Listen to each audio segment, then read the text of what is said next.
नमस्कार साथियों, ज्ञान 360 के लेक्चर नंबर 137 में आपका हार्दिक अभिनंदन।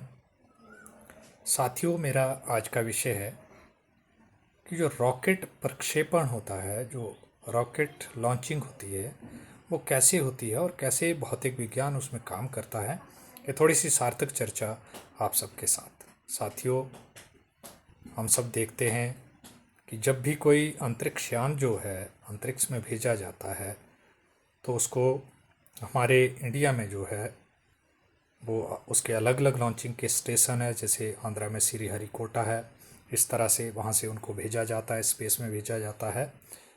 और न्यूज़ के माध्यम से हम उस लॉन्चिंग की प्रोसेस को देखते भी हैं, पर क्या वैज्ञानिक उसमें दृष्टिकोण रहता है, ये थोड़ा सा मैं एक छोटी सी चर्चा। साथियों, जब रॉकेट को ऊपर स्पेस में भेजा जाना होता है तो उसके अंदर जो फ्यूल होता है उसको जलाया जाता है, और जब वो इंजन में बर्न होता है तो वो जो फ्यूल है वो गैसेस में कन्वर्ट हो जाता है और एक बहुत फास्ट और ज़्यादा मात्रा में धुआं जो है वो नीचे की तरफ जो है निकलता है।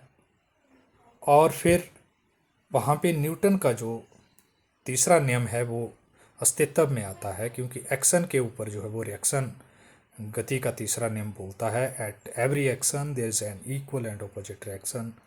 तो जब वो ईंधन गैसेज में कन्वर्ट होता है और गैसेज जो है हाई वेलोसिटी के साथ जो है नीचे की तरफ एक्शन करती है, तो फिर जो हमारा रॉकेट होता है वो ऊपर की तरफ जो है उड़ता है।